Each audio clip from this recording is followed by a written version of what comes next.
Welcome back to the Fuel Your Legacy podcast. Each week, we expose the faulty foundational mindsets of the past and rebuild a newer, stronger foundation essential in creating your meaningful legacy. We've got a lot of work to do, so let's get started.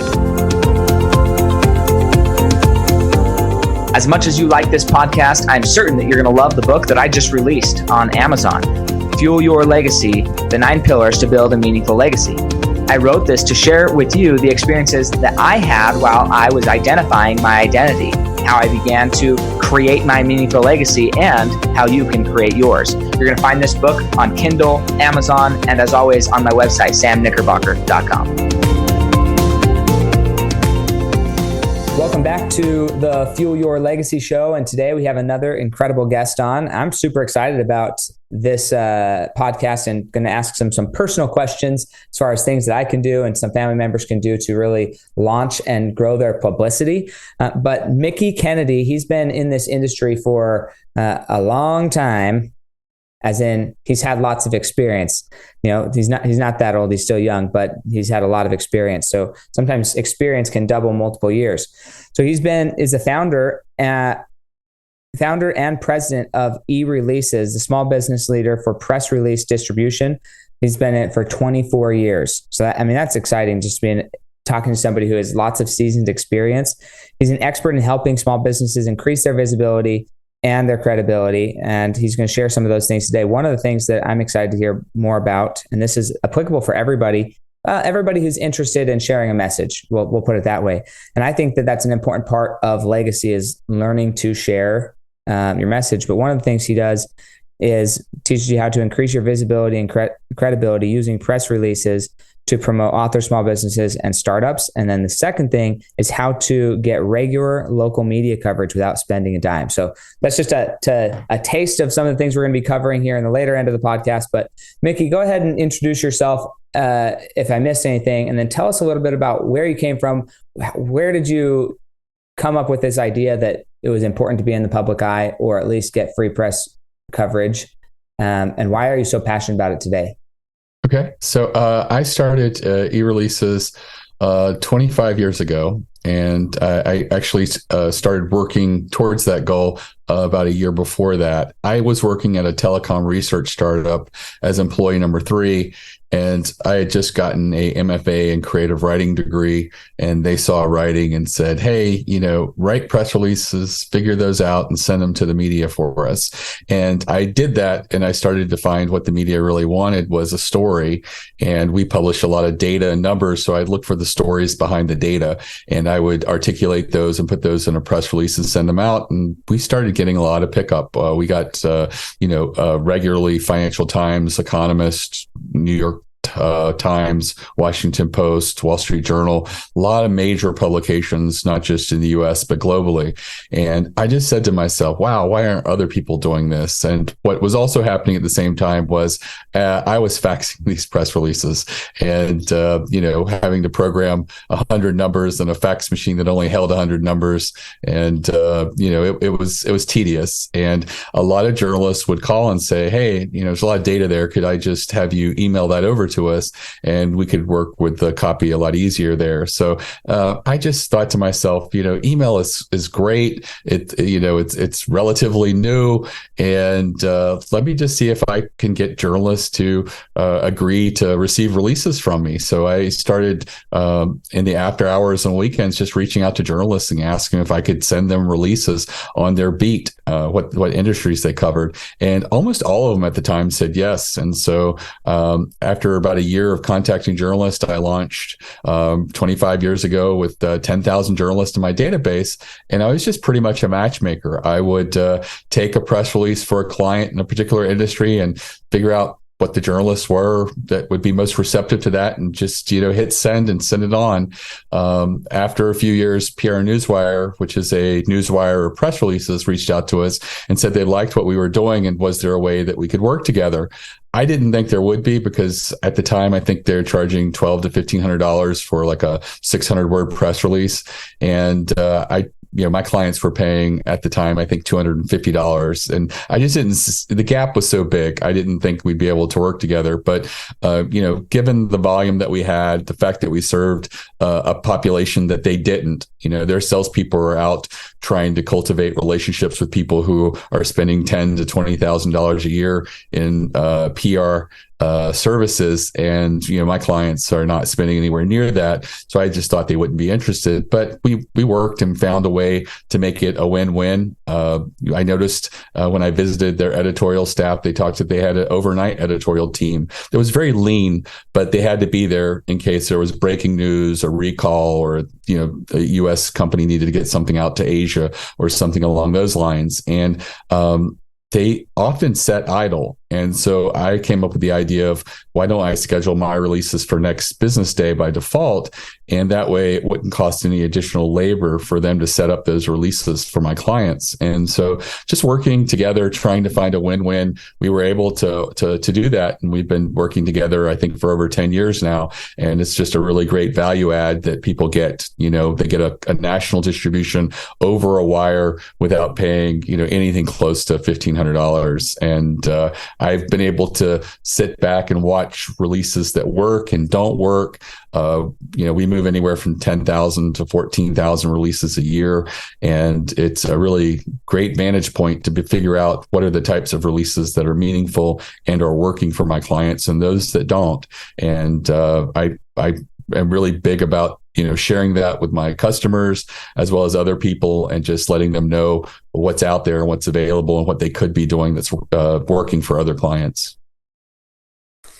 That's awesome. And so if we were getting back even farther before you started talking about where you were at in the telecom company, where did you grow up? Like, how did that even get into that being a desire to be in that industry? Right. So I grew up in Eastern North Carolina, around fields that alternated. One year it'd be corn, the next year it'd be tobacco, and then I think soybeans in between. So that's sort of where I grew up. I went to college in Greenville, North Carolina, East Carolina University, and I was really fell in love with words and decided to pursue a degree in creative writing. So I went to Northern Virginia and went to George Mason University, where I got an MFA in creative writing with an emphasis in poetry. I didn't have any lofty goals of becoming a famous poet, but I just enjoyed writing and I wanted to pursue it and see where it took me. And growing up, my father was an electrician, owned his own business. My grandfather owned a series of businesses. He would start something, get bored, move on to something else, sell that business or close it up. And so I thought that if you have an idea, you can establish a business. And it sort of became something that I felt was in my wheelhouse and something that I wanted to try. That's awesome. And so creative writing was the background, just following your passion from the very beginning and saying, I want to do this rather than doing did you have people while you were growing up that thought you should do one thing and you just said, no, I'm going to do what I want? Or what was everybody always just supportive of your dreams? Well, I was the first person in my family to go to college. So they were just happy that I was going to college. They weren't really pushing me in any one particular direction. I loved biology, and I was president of the biology club in high school. So when I went to college, I thought that I was going to just get a biology degree. And I took a biology class and turned in a paper my first semester. And the teacher said, don't take any more biology classes until you take some English classes. You really got to work on your writing. Your writing's not very good. And so I did that. And I took a bunch of electives. I took a bunch of writing classes, and I just fell in love with it. I saw a lot of progression, my ability to sort of, get the words out. And, the beauty of language was opened up to me. And it was a love affair that's still going strong today. I'm still writing poetry, mostly for myself and a few little places that I send it out to. But it is something that I find, very fascinating, and just a powerful way to sort of articulate your feelings and your relationship with the world. That's awesome. I think that's huge. Thank goodness for some well-intentioned and insightful educators or people who care about you and say, hey, yeah, this might be interesting, but go develop some of these other skills that'll make you more serviceable no matter where you are. And now, yes, you are a better writer, and that ended up being your end goal passion. And that's interesting. So that question, again, because the goal of what I'm looking for is, what are the questions that led Mickie to do what he did? So one of the questions that you mentioned was, okay, I see that this is happening. These people are sitting around. There's a gap in the market that could be filled. The data is kind of boring. How do I make this data more exciting? They want a story. How do I make a story out of this? And I think that's a huge question in life, especially when we're talking about legacy. We have these what we consider run-of-the-mill daily activities, daily experiences that are just happening in our life. And some people, all they see is the facts of what's happening, and they find it sometimes depressing or not exciting or whatever. But the people that I find are the happiest in life know how to create a positive story about what's going on in their life. Like they view their life as if they're the hero in their story, and they just had this thing that they get to overcome, and they talk and they operate as if they're the lead character of a story. And they view their life that way. And so nothing ever is too terrible for them, versus the other people who, they also tell stories, but they don't recognize they're telling stories. And they're telling really negative stories about what happened, what is happening, and what's going to happen. And so learning to control the narrative of your story is really important. It's a super valuable thing for yourself, your own mental health. But then also when you're passing stories down from generation to generation, how are you doing that effectively so that other people have the benefit of learning from your story? So what have you learned? Well, I guess first, what type of data was it that you were working with originally that you needed to turn into a story? So we were publishing telecom traffic statistics, mostly between countries. So like between us and saying, a particular country like Germany, what was the traffic between the US and Germany? Could also be Caribbean countries, just globally what the traffic figures were. When you say traffic, just I want to be clear, because it was voice telecom traffic. How many calls were going each direction? Right. The number of minutes, it's measured in minutes, and how many minutes of telecom traffic was taking place at the time. And you would see like all of a sudden a 20-30% increase in traffic to one particular country. And it might be because, a large Microsoft, for example, might be creating a new support in that small country, and all of a sudden there's a lot more traffic moving between the countries. It could be lots of other indicators, but a lot of people were interested in the data because investments are made along these lines. Like, hey, it looks like this country is heating up. A lot of economic activity can be detected as a result of telecom traffic, and people all of a sudden pouring money and resources and time into a particular country as a result of that. So it was really interesting. Governments use the data, investors, other telecom carriers would use it for just looking at markets they may want to move into, or look at trends and things along those lines. And there was one Caribbean country, I can't recall what it was, but during the time it just exploded with telecom traffic to and from the United States. And when we pressed on that, we found out that it was becoming a center for 1-900 numbers, which were really popular at the time.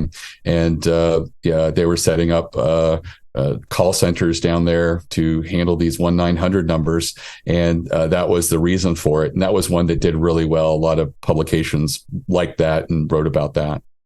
Yeah. So you have this data that seems boring.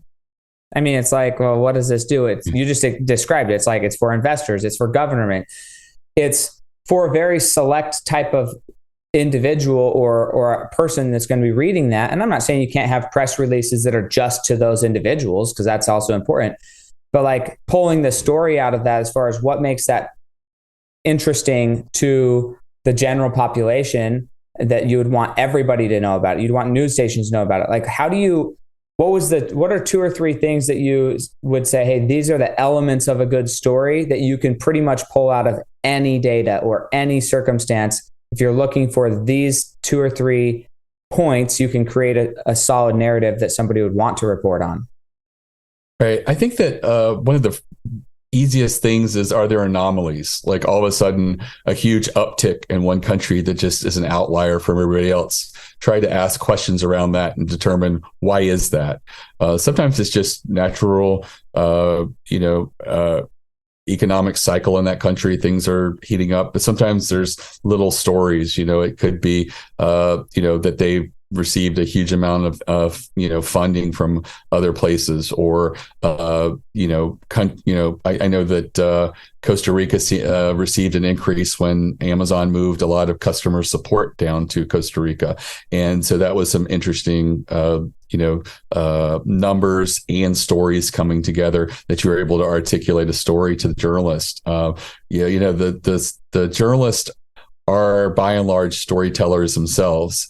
And if you look at how a good article is written, it often follows a story arc. And so many people who write press releases, I think, forget that. And they don't really give the elements necessary to tell a story in their press release. And that's often why they sort of fall flat. But I think that if you can sort of take some really interesting data and numbers and tell the story, and it's an intriguing story, the journalist will take that, translate it, and explore it a little bit more in depth in an article. And that's the real power of storytelling. And a lot of people don't really take for granted their story. If you look at people who appear on Shark Tank, the first thing they're going to do is tell you their story, who they are, what led them to create this product or this company. It might be a story of things obstacles they've overcome, or, personal health challenges, or it might just be just a little bit of whimsy and how they came up with a silly idea that they thought, hey, there could be a business here. And I think the reason stories resonate so well with people is because there's a human interest element to it. The humanness is one of the things that just connects us all, and we all like to feel connected, and stories allow us to do that. Sure. And so the anomalies and asking questions, do you feel like that was something you learned in college, or is it something you've learned over time?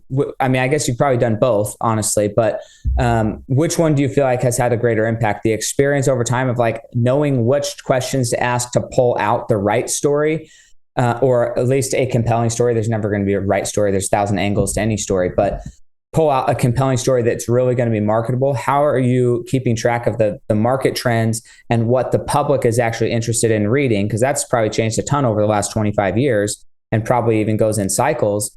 So how are you staying up to date on, like, how do we always share the right angle for what the public wants to consume right now? Yeah, I think the important thing is just to stay involved, be a reader, look at your industry, what's covered, what's not covered. If you're, often we go to conferences and trade shows and we talk to colleagues and say, hey, have you noticed this? And it's something that nobody's reported on. Those are ripe stories often to share to the media. I call them, translating the gaps. Is there something that your industry isn't really talking about, but is happening within your industry? And, it could be, all of a sudden, have you noticed that everybody who's paying net 30 is now trying to slow pay and get it to 60 and 90 days? Then, that could, be signs of some economic slowing up within your industry, especially if you talk to other colleagues and they're sharing the same concerns. So, that might be ripe for sharing an angle of a press release that focuses on, the tightening up of capital and maybe how to be a little bit more, providing more services for less or more value for less, and sort of trying to position yourself there in a tightening sort of economic situation. And I think that it is one of the things that happens with a lot of people, where they get inundated with data and they don't really recognize what are the opportunities that are there. And it does require sometimes for you to step back and sort of look at the industry and figure out, hey, everybody's talking about this trend. It seems like being, going green and being environmentally sound is a really positive thing and gets a lot of talk in a lot of industries, especially the automotive industry, where electric cars seem to be, all in the news all the time. And yet you could also even take a contrarian standpoint and say, hey, I feel like electric cars are great, but here are some downsides to that and some things we need to figure out before we move forward. The batteries being mined in not environmental situations, not to mention labor challenges with people who are mining. Also, you have what are we going to do with these batteries at the end of their life, as well as the safety factor. Sometimes it takes 25,000 gallons of water to put out an electric car fire. So we should really figure this stuff out before we embrace it so completely. And that's a way to seem reasonable and position yourself as a contrarian. And the great thing about every time there's an article that talks pro-electric car, you stand the chance that they'll plug you in, because journalists like to be fair and balanced and cover both sides. But if no one's raising their hand and saying, hey, I want to put out a contrarian viewpoint, then the story just gets written one-sided. And so you can get a lot more success being a contrarian on certain viewpoints, as well as exposing, as I mentioned, gaps that are out there that people just aren't taking advantage of. I think that's an interesting tidbit there, and I hope that people go back and re-listen to it, because I think that it is important, learning how to properly contrast a situation and not to unfairly demonize the other side, but to bring up good actual points that are like, hey, what are we going to do with these situations? So again, if we go back to kind of how could we use this in our personal life, because obviously there's a large value for somebody who wants to maybe, I don't know if they just want to be recognized, get free press, or they have an objective, but what about using these same skills for positive news that's maybe just happening in your family, and this really cool thing happened, and I'll give you a specific example in a minute, but this cool thing happened. Let's share that with the world and maybe get some traction and information about it. How do you go about getting like regular local media coverage on a certain type of activity? Right. So local media is really some of the easiest media to get. And I think a lot of people are intimidated with approaching the media, but you got to realize the media, these journalists, these writers, these producers and bookers, they're not celebrities, and they're members of the community, and they want to be accessible. So if you read your local paper and realize what writer or couple of writers cover your industry, take notes, reach out to them and ask for their email address and say you'd like to send them some story ideas. Do the same thing with if you're lucky enough to have a business magazine and or business newspaper in your area. Do your research, figure out who writes and covers your industry, get their email address. If there's community papers that sometimes cover your industry, those could be good sources. Also look at TV and radio programs. Are there sometimes ones that spotlight or interview or talk to people within particular industries? Ask for the producer or booker of that segment, get their email address, and create your own Rolodex. We're talking probably less than 10 people. So it sounds like, a terrible ask, but it really isn't. It's just really getting the email address of less than 10 people and then just pitching them ideas. I say do this at least quarterly. You can do it more frequently if you have more ideas, but you are going to just communicate. You're not sending a press release. You're just sending an idea. And if you see something trending in your industry, you could actually just say, hey, I've noticed that in my industry, there's been a lot of talk about going green and environmental, and I'd love to talk to you about my dry cleaning store and what we're doing to go green and how we are helping the community by not adding to pollution and other types of carbon waste. And, include an amazing quote, which is a sentence or two sentences where you just really say something succinctly and powerful. A journalist can form a whole story around a great quote. So put a great quote in there and make yourself available to them. Send it to them and sit back and watch and see what happens. Sometimes nothing happens. And so you just have to keep investing in the relationship. Try it again in 2 or 3 months or on a regular basis as you have another idea. And what you'll find is after a while, you will get media pickup. And after a couple of years, you'll have them reach out to you without you sending anything to them. They'll be working on a story and they're looking to plug in a local business, and they remember, oh yeah, I remember this dry cleaner. He would probably be great for this. Let me give him a call or reach out to him and see if he'd give me a quote for the story. And it's one of the reasons that, at least with my local paper, the Baltimore Sun, we kind of see the same companies again and again. They get recycled. So there'll be a nonprofit initiative, and they talk about how this company is giving back to through a charitable effort. And then there'll be a story about, people working from home, and, some people not wanting to go back into the office, and they'll use that company as an example. And the reason is it's just easier for the journalist to reach out to someone that they has been reaching out to them, and they sort of are establishing a relationship. So, no one's really paying money for that access. It's just they are easily ready and available, and you can make yourself an asset locally and get that local coverage yourself. So I love that. So again, I'm not interrupting him because I'm actually like so enthralled with what he's saying, and I want him taking notes. But so where is the best place? So let's say I'm on a local newspaper, I'm on one of these things, and I see this person is the person writing it. Where do you go connect with that person? Like, how do you get their email address? Do you call the newspaper? Do you go to LinkedIn? Yeah. Like, where are you going to get their information?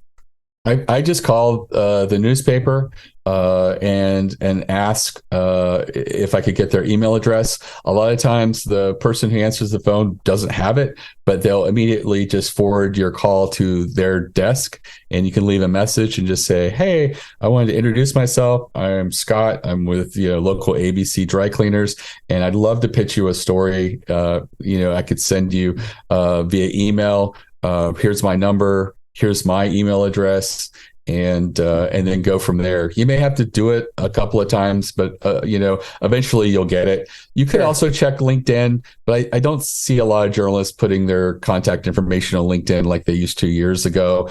You could also check Twitter or X and see if they're on there. Some journalists are on there, and you can certainly try to DM them there. But it's not very difficult to get most people's email addresses. These are members of the media. They know they need to be accessible. If they have an iron wall around them, stories aren't going to get through, and they're not going to be great writers, especially when it comes to making it relevant to the local community. So just keep trying, and most of the time you'll get through there on the first time and get their email address. Yeah, I think that's something that I wanted to call back to from when you were telling your story, that you had said, okay, there's all these people who are sitting around waiting for the urgent news. But if I make my stuff that always be the day after, then I don't have to be the main news cycle all the time, but there's going to be ebbs and flows in the news cycle. And as long as whenever they need a story, they're using my story, right? There's times when the news cycle is full and they don't need any stories. Like, they're busy writing other stories. But there's also times when they're like, who has a story this morning? We have to put something in the news. It's like, we can't just not post something. We need a story. We need to talk about something today, And so then my question, because you had mentioned some pricing as far as like what you were doing press releases for, and then what this other company was doing, $1,200 versus $250. And you had found the consumer, and there's two consumers in my mind in your position. There's the consumer of the journalist, and there's the consumer of the person who wants their stuff to be heard. But the journalists, they also need stories to publish.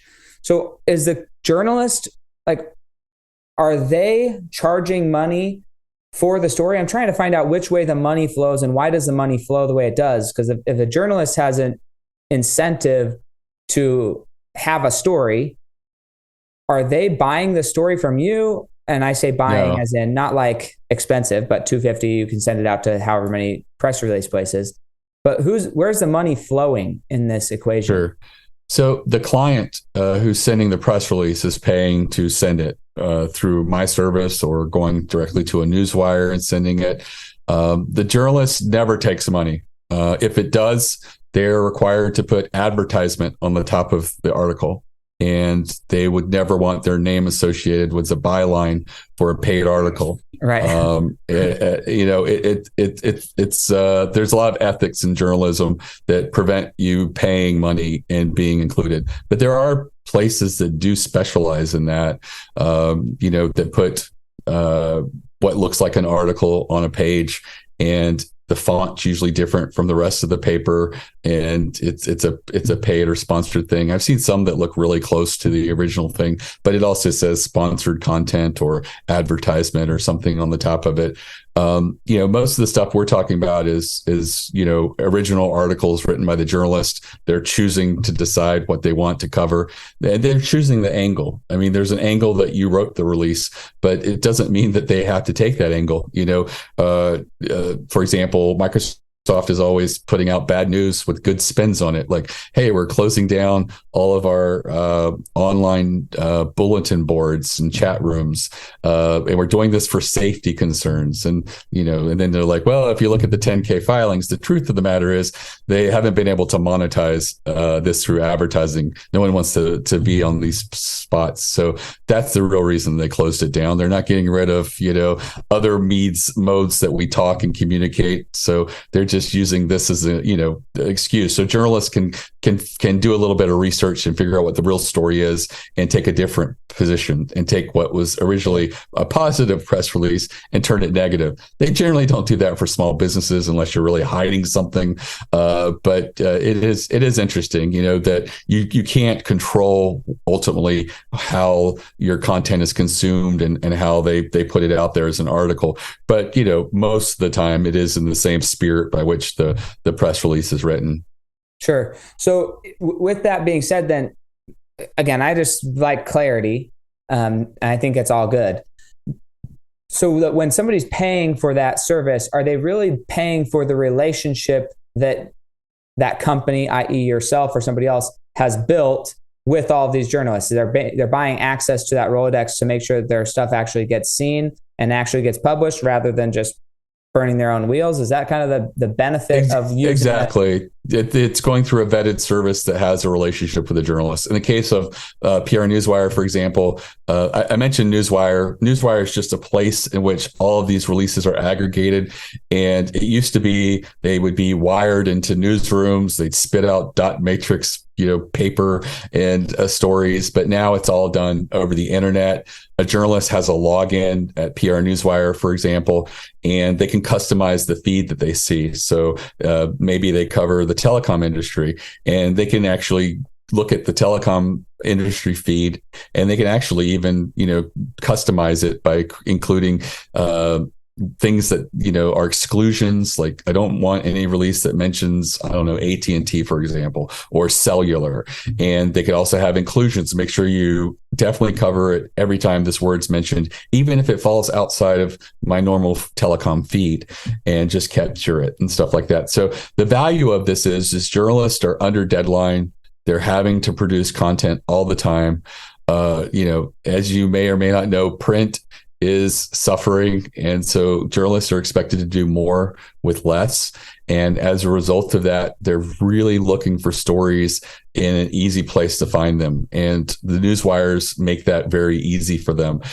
They can look at by headline, 20, 30 headlines at a time, see one that's engaging, click on it to view more, and read the press release and hopefully be taken in and say, yes, this is a story I would like to share with my audience, because journalists are gatekeepers and they're having to determine what stories their audience would want to read about. What would they find entertaining? What would delight them? What would they find educational and just want to know? And so that's the position they take. They really don't care that you're trying to sell more product or position yourself in the best way possible. But often, if you can communicate something that would be appealing to their audience, you can accomplish both through a press release. Okay. So then how I guess in my mind, I think press release, you probably only, when I initially think about it, I think, well, I'm probably only going to press release about a certain activity or thing at a certain time. But that may not be the case. Maybe you have multiple press releases about the same thing. Or I have no idea. So how frequently is it? I'm going to use the word recommended. That may not be the right word, but to actually do a press release on. Let me back up. So I have a sibling who their child has gotten some type of cancer, and I forget what kind it is. As a result of that, well, not really as a result of that. Before he got cancer, she had started a small pancake mix business.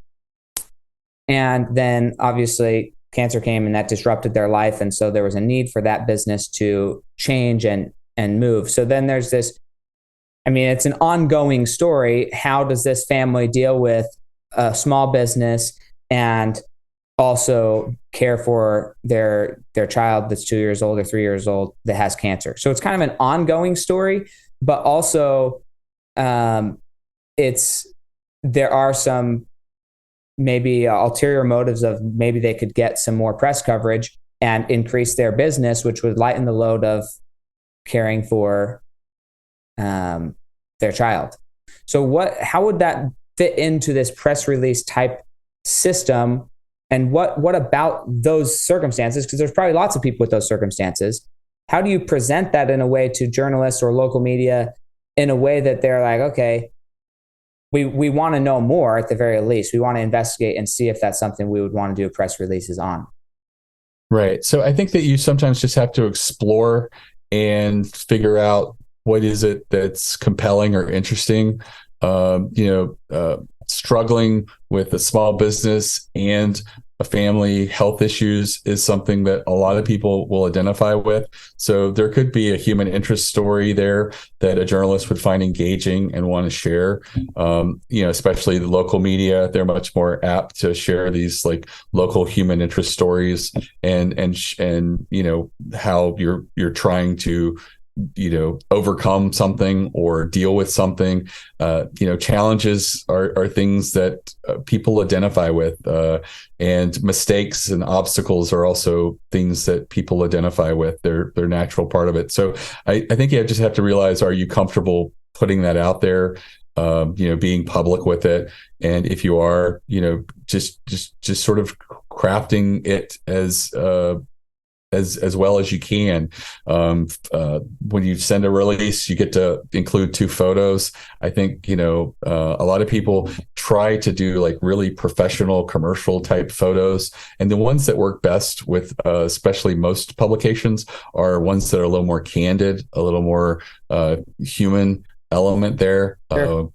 And I think that, putting that with the story can go really well, because journalists are having to put their stories online, and they know that if someone has a mediocre story, but this one is differentiated because it also has a couple of really great photos, then you stand a better chance of getting picked up, because they know that their online community is going to really respond and click through when they see this little thumbnail photo, in a roundup of stories, and click through to read it. So those are all things that can sort of work for you. Other things that you can do is like anything that you can do that is newsworthy. Sometimes if you don't have an idea, you can sort of take your business and take data that's already out there, like public data, and sort of aggregate it. And like, hey, we provide this product. 64% of people in our industry suffer from this. In fact, 12% will suffer to the point that this happens, and we solve it by this. So all of a sudden, you're sharing your story of your product and everything, but you're really grinding it and putting it, steady in there through data and numbers, because journalists love that. It's something that people can really latch on, and it can elevate a story. In addition to that, you can sort of put out your own data. You could do surveys or studies. I walk clients through this all the time. It's like you could do a study in your industry and send it out to the media. And almost every time we do that, you get anywhere from 4 to like 12 articles written based on your results and your press release. I recommend to ask 16 questions in a survey. Use SurveyMonkey. 4 questions per page, 4 pages. So if someone stops halfway, you still got 8 responses, and you probably front loaded the most important questions first. And I get some pushback from people saying, I don't know who to send the survey to, but every industry is chock full of trade associations. Go to the small and independent ones in your industry, approach them and say, could you send this link to your members? In exchange, I'll mention you in a press release I'll be issuing over the wire. A lot of the small and independent trade associations don't get media love. It's the large ones that do. So they will often say, sure, we'll do it. Some might push back and say, hey, could we co-brand the survey? There's no downside to that. It's just you aligning yourself a little bit more with this organization. They send it out sometimes through email, sometimes through social media. Sometimes you'll get them to do both. Generally, if you receive 150 responses or more, it sort of passes the test that this is a valid survey. And you really want to ask relevant questions, things that are really interesting and topical right now in your industry. Again, talk to colleagues, talk to competitors if you want. Just the types of questions that would be like really timely right now. What's your marketing budgets look like over the next couple of quarters? Are you having difficulty hiring, or are you facing the prospect of possible layoffs, or are you finding it hard to maintain a culture post-pandemic? Are you having challenges getting people to work in the office again? All of these types of questions might be relevant for a particular industry, but they're all tied to right now, these times of flux. And the responses you get today will probably be completely different in 6 months or a year. And that's why you want to jump on them really quickly, get the responses, and then analyze it and say, what were the big surprises from this questionnaire of 16? What were the ones that people are probably going to respond to the best? Pick 2 or 3 of those questions and turn it into a story, put it in a press release, have amazing quotes in there about why you feel the numbers skewed a particular way, because you're now the expert. You're the one who did the survey. And you take that, you send it out. And like I said, often it yields between 4 and a dozen articles in your industry. And it's a great way to stand out. And people don't realize how difficult it is to get media. And here's a way that almost always works. And it does take a little bit more work. It's a little bit more of a challenge, but it does position you as an expert, and you will get articles as a result of it. You can take those articles and then, share them on your website, take them and share them with your clients, and more importantly, share them with your leads, because leads are always on the fence about whether they're going to work with you or not. And there's some that are like, they came to 49%, but they didn't go over the 50% mark of working with you, and therefore they didn't do business with you. But those people are more likely to tip over in your way if they read that article, because what happens when we read articles is there's this goodwill that happens. It's like third-party corroboration or social proof, this boost of credibility that a journalist chose you to write about that makes people feel warm and fuzzy. I've read lots of Kickstarter articles and blog posts where I then immediately take out my credit card and then go support the Kickstarter campaign. And sometimes they don't even happen, but it's something I felt good about. I felt positive, and I immediately wanted to do business. What I didn't do is what I do when I shop. I didn't open another browser and see if I could get this cheaper on Amazon or eBay. I didn't price it to see if I could get a better price. I felt good about this company. I wanted to do business with them. And what happens is a lot of times the customers you get as from these articles are very loyal, because they have this referral that came through a journalist, an article, a newspaper, and as a result, this authority is driving them to feel like we're with the right company, and we want to do business with them. Right, and I think that's really what I've used podcasts in a similar way, where you're able to come on here and share what you're doing, which I love. I've used many services like yours. I don't think I've ever run into yours, but I've done press releases. I've paid for them. I've also just done them myself, which it certainly is a lot more effort to get press releases done yourself. LinkedIn news articles, although it's like not great, they're Google searchable. So if you have articles posted on you on LinkedIn about you and that you post, then that's like, it is Google searchable, but yeah, it's not going to go out to the masses the same way that a press release does.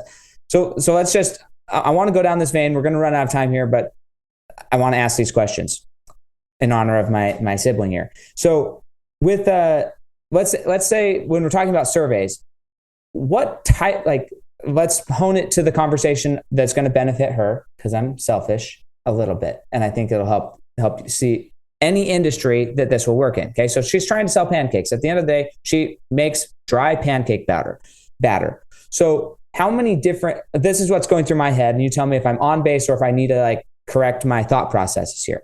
But in our family, we've got financial professionals, we've got electricians, so tradesmen, we've got people in construction, we've got people in the military, we've got all types. There's 11 kids, so there's a lot of people in different industries as a result of that.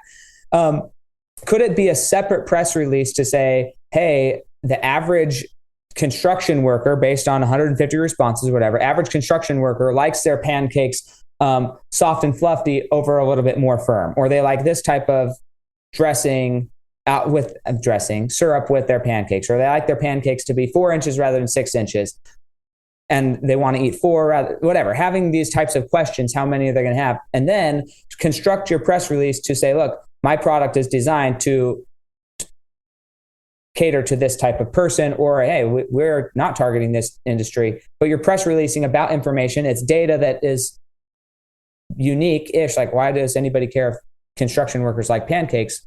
Maybe you don't, but maybe you do, or you go to IHOP and see if you can find the data of how many people order pancakes when they go to Denny's, IHOP, Village Inn, or whatever, to how many of them are going to be getting pancakes, what's the average size, and how many are they getting each order? I don't know. That's what I'm thinking about, like surveys. Is that the type of data that you would want? Yeah, possibly. When it comes to doing surveys and studies, the hardest part is brainstorming what questions to ask. And that's why I'm brainstorming with you, Mickie. Right. And so things you may want to ask is, or think about are, what are some things that would align you with sales possibly? And one could be like, I think of Mother's Day because I remember as a child, at a certain age, I was able to have my father help me make pancakes to give my mother breakfast in bed. And, is there something there? Have you ever received pancakes in bed, from a loved one? It could be a question. And then you could go in a little bit deeper about that. Was it a child? Was it, a loved one? Who exactly was it? And some of the emotions that are there, and sort of, focus on that. You could actually even have fields. I do this sometimes in the survey where one of the fields is not multiple choice or yes, no. It's an open field where they can just enter their response. And we did this with a local auto shop in Pennsylvania, and they were doing a survey of other auto repair shops across the U.S. And the question we asked was, what's the strangest thing a person left in their car while being repaired? Statistically relevant, it was not, but the response was so intriguing that we decided to do a press release just on it first, and it did extremely well. It got picked up at a lot of places and achieved well beyond their goals of getting media coverage. And so are there opportunities there that have to do with pancakes and what pancakes mean?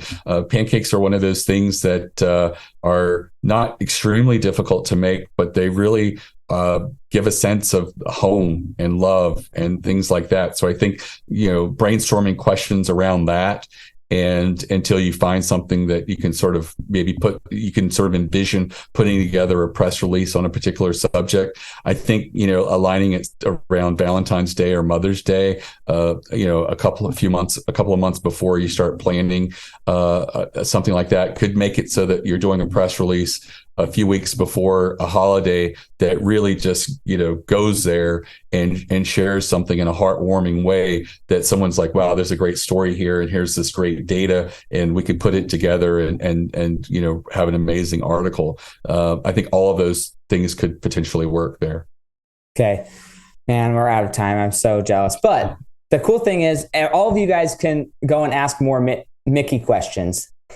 I don't know what to call them, but he clearly, you can see like he took that, and I wasn't thinking about it, but he humanized, just like he was talking about. He mentioned it multiple times during the podcast. He humanized what makes pancakes more human. Well, maybe it came from a loved one. Maybe it's somebody making it. So I was going the other direction of like, what's the data, the size data, because that's where my mind thinks. But he's thinking like, okay, why does somebody want to read this article? Well, what's the meaning behind it? Not what's the data behind it, which is where Sam's mind thinks. But he took that and said, okay, well, what's the meaning behind the data? So if you're wondering, could he do that with my industry? Could he do that with my family? Could he do that with the thing that's important to me? Yes, he can. And that's why you pay a professional rather than, you can do it yourself, guys. There's nothing wrong with doing it yourself. On the other hand, if you do want to expedite the process and really get the best bang for your time, because time is one thing we can't replace. Mickie, where do they go get in touch with you if they wanted to use your firm to help them you do a press release on either their company or what it is they're experiencing? How would they go about contacting you? Right. So our website is erleases.com. We have chat, phone, email. All my social media is on the lower right. I would also encourage people to check out erleases.com/plan, PLAN. It's a free video masterclass that I go through several winning strategies for press releases. The survey is just one of them, but there's several others that you could use. And if you start from there and build a PR campaign of 6 to 8 press releases and taking most of those from those strategic types of releases, you're going to work out really well. And again, that's at erleases.com/plan, PLAN. And it's completely free. It's less than an hour long. And it's a great place for anybody who's considering PR or at least open to it to sort of start there and think about their business in terms of those strategic types of releases.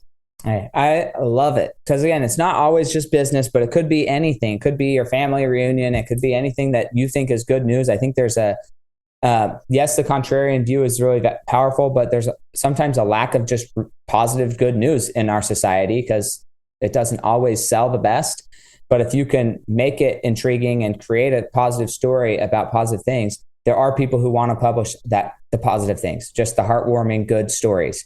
And so being willing to, and vulnerable enough in your own life and family to share that positive news with others could make somebody else's day, could save somebody from ending their life. It could do a lot of things if they are able to see the positive in life. And so I think that your story matters. What's going on in your life and in your business matters. And there's a lot of people who are probably experiencing something similar that would love to know that there's other people out there experiencing it. I think COVID really did our society and country a disservice by taking us out of community and throwing us into houses and isolating us. And although it's not required by law, I think there's still a lot of people who live in isolation purely because that's what they're used to after 2 years of lockdown. And the result of that is less community. And I think this is a great way to start rebuilding the community, start building another community aspect into our lives and sharing those positive things or the things you're struggling with. Like both are valuable because there's other people who are experiencing what you're experiencing. You don't know about it. They don't know that you exist. And there's strength in numbers. So anyways, I'm so grateful for your time, Mickie. I was really excited for this podcast. I got to answer some of the questions that I wanted to ask. I didn't get all of them, but such is life. Maybe we'll have to have another call sometime. Anything final that you want to say before we sign off here? I think the biggest thing is that, don't feel like you're too small to matter. Journalists like to spotlight and cover small businesses. They don't like covering the well-funded ones, the big ones, because they can afford to advertise. They like to be seen as curators. And often it's the small companies, the mom and pops that they do cover with articles. And so, don't feel that you're too small to matter. Awesome. Hey, I love it. Thank you so much. And we'll catch you guys next time on the Fuel Your Legacy Show. Thanks for joining us. If what you heard today resonates with you, please like, comment, and share on social media. Tag me. And if you do give me a shout out, I'll give you a shout out on the next episode. Thanks to all of those who've left a review. It helps spread the message of what it takes to build a legacy that lasts. And we'll catch you next time on Fuel Your Legacy.